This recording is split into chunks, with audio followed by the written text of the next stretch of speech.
ሰላም ውድ የሽርሽር ኢትዮጵያ ቤተሰቦቻችን እንዴት ናችሁ? ዛሬ ሽርሽራችንን የጀመርነው ቦሌ መድኃኔዓለም ኤድና ሞል አካባቢ ነው። ወደ ጎላጎል 22 በሚወስደው መንገድ እየተንሸራሸርን በግራ ቀኝ ያሉትን አዳዲስ ነገሮች በተለይም ስራው እየተፋጠነ የሚገኘውን የአደይ አበባ ስታዲየም የደረሰበትን የምናስቃኛችሁ ይሆናል። ስታዲየሙን የተመለከቱ ከተለያዩ ምንጮች ያገኘናቸውን መረጃዎችም የምናጋራችሁ ይሆናል። እስከ ቪዲዮ መጨረሻ ድረስ አብራችሁን ቆዩ።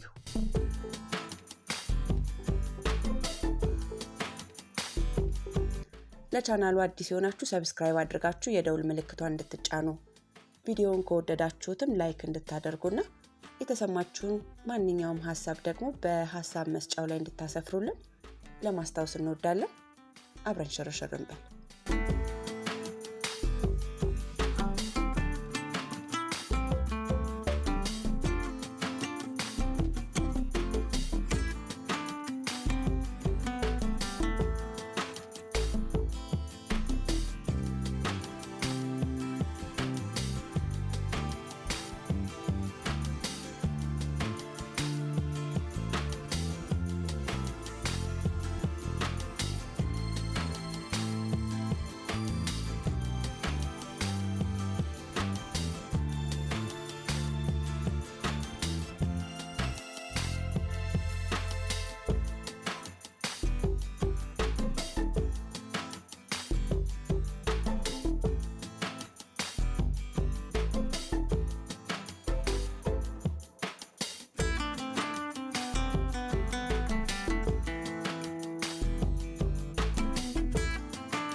በአዲስ አበባ ከተማ በቦሌ ክፍለ ከተማ ውስጥ በመገንባት ላይ የሚገኘው የአዲስ አበባ ብሔራዊ ስታዲየም እንግዲህ ወይም የአደይ አበባ ስታዲየም በመባል የሚታወቀው ለእግር ኳስ፣ ለትራክና ፊልድ አትሌቲክስ እንዲሁም ለዓለም አቀፍ እውነቶች እንዲያገለግል ተደርጎ የተነደፈ ዘመናዊና ሁለገብ የሆነ ስፖርታዊ ማዕከል ነው። ስታዲየሙ 62000 ተመልካቾችን በወንበር የማስተናገድ አቅም እንዲኖረው ተደርጎ የታቀደ ሲሆን የፊፋ እና የኦሎምፒክ ደረጃዎችንም የሚያሟላ ነው። በተጨማሪም 2 የፊፋ እውቅና ያላቸው የእግር ኳስ ሜዳዎችንና 2 የዓለም አቀፍ አትሌቲክስ ማህበር መስፈርት የሚያሟሉ የሩጫና የሜዳ ተግባራት መወዳደሪያ ትራኮችንም ይዟል።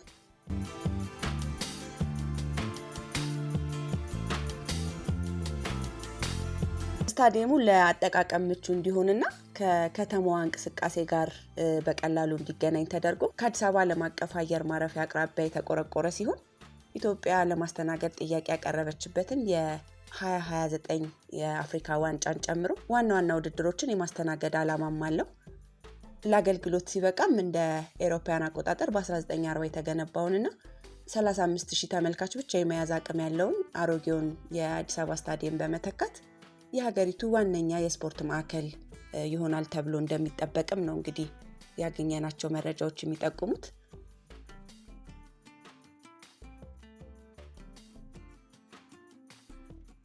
ይህ ማዕከል 1200 መጸዳጃ ቤቶችን፣ 800 የእጅ መታጠቢያዎችን፣ የክብር እንግዶች መቀመጫዎችን እንዲሁም የልምምድ ሜዳዎችን፣ የዋና ማዕከላትንና የንግድ ቦታዎችን ያካተተ የተቀናጀ የስፖርት መንደር የሚኖረው ነው የሚሆነው።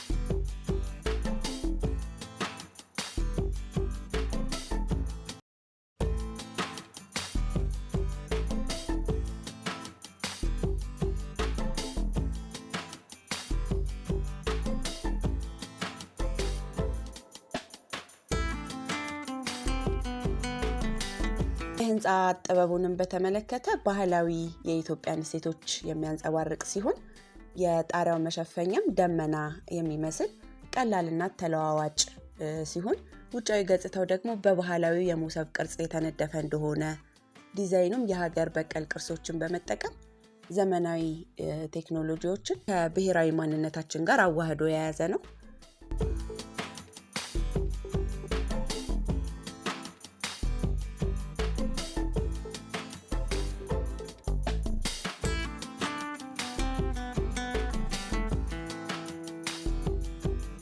የስታዲየሙ ግንባታ የተጀመረው በጃንዋሪ 2016 እንደ አውሮፓውያን አቆጣጠር ሲሆን በታህሳስ 2008 ዓመተ ምህረት ማለት ነው እስከ ኖቬምበር 2025 ባለው መረጃ መሰረት የመጀመሪያው ምዕራፍ ግንባታ በግምት 95% የተጠናቀቀ ሲሆን በአሁኑ ወቅት ፕሮጀክቱ በሁለተኛው ምዕራፍ ላይ እንደሚገኝ፣ ቀሪውን ስራ ማለትም የውስጥ ማስጌጥ፣ የውጭ አካባቢ ውበት እና የስፖርት መገልገያዎችን ጨምሮ ለማጠናቀቅም በኢትዮጵያ ባህልና ስፖርት ሚኒስቴርና በተቋራጩ መካከል በማርች 2025 ዓመተ ምህረት የ19 ቢሊዮን ብር ውል እንደተፈረመ ያገኘነው መረጃ ይጠቁማል።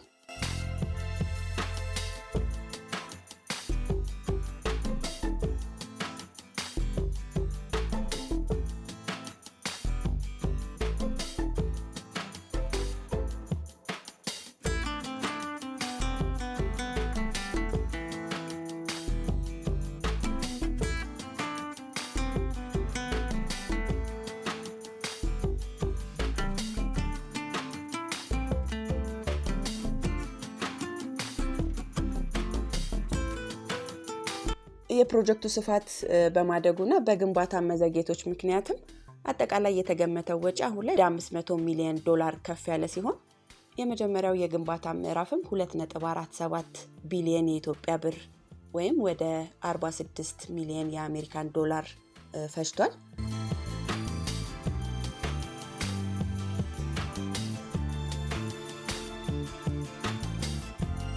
እንደ አውሮፓውያን አቆጣጠር በጁላይ 2024 ማለትም ሐምሌ 2016 ዓ.ም ኢትዮጵያ የ2029 አፍሪካ ዋንጫን ለማስተናገድ ይፋዊ የጨረታ ጥያቄን ያቀረበች ሲሆን ለአጠቃላይ የምድብ ጨዋታዎችና ለውድድሩ ፍጻሜ የካፍ መስፈርቶችን የሚያሟላውንና 60,000 ወንበሮች ያሉትን የአዲስ አበባ ብሔራዊ ስታዲየምን ወይም የአዲስ አበባ ስታዲየምን እንደ ዋና የውድድር ማዕከል አድርጋ ነው ያቀረበችው።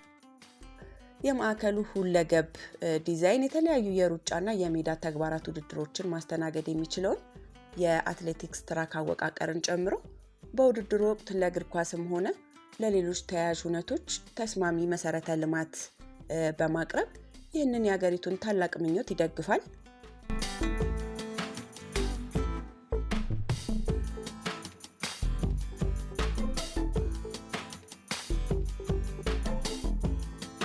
የሚዲያና የእንግዳ ተቀባይነት አገልግሎቶችን በተመለከተ የጨዋታዎችንና የሁነቶችን ዘገባ በአግባቡ ለመደገፍ የሚያስችሉ ልዩ የጋዜጠኞች የስርጭት ማዕከላት የተዘጋጁ ሲሆን ለክብር እንግዶች የሚሆኑ ቅንጡ ቪአይፒ ክፍሎችና የእንግዳ መቀበያ ቀጠናዎችም ተገንብተዋል።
እንደምትመለከቱት ነው እንግዲህ ውድ ቤተሰቦቻችን ከስታዲየሙ ባሻገር በግራ ቀኙ የተለያዩ አዳዲስ ግንባታዎች፣ ማስፋፋቶች እንዲሁም ደግሞ ማስተካከያዎች እየተደረጉ የእግረኛ መንገዶችን በምትመለከቱት መልኩ ስራቸው እየተፋጠነ ነው የሚገኘው።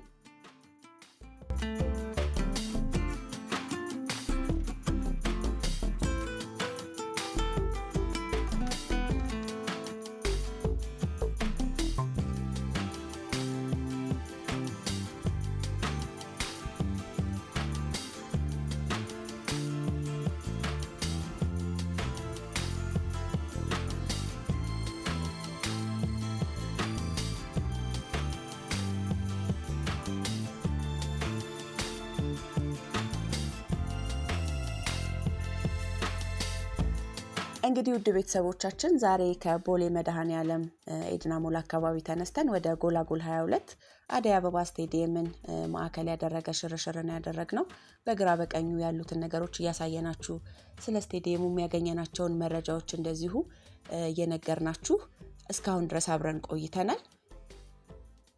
እስከ ቪዲዮ መጨረሻ ድረስ አብራችሁን ስለነበራችሁ ከልብ ነው የምናመሰግነው። ቻናላችንን ሰብስክራይብ ያላደረጋችሁ ቤተሰቦቻችን ሰብስክራይብ አድርጋችሁ እንድትከታተሉን የተሰማችሁን የትኛውንም ሐሳብ ደግሞ በሐሳብ መስጫው ላይ እንድታሰፍሩልን አሁንም በድጋሚ ለማስታወስ እንወዳለን። ቪዲዮውን ከወደዳችሁት ላይክ እንድታደርጉት ለሌሎችም ሼር እንድታደርጉት እንዲሁ ለማስታወስ እንወዳለን። ሰላም።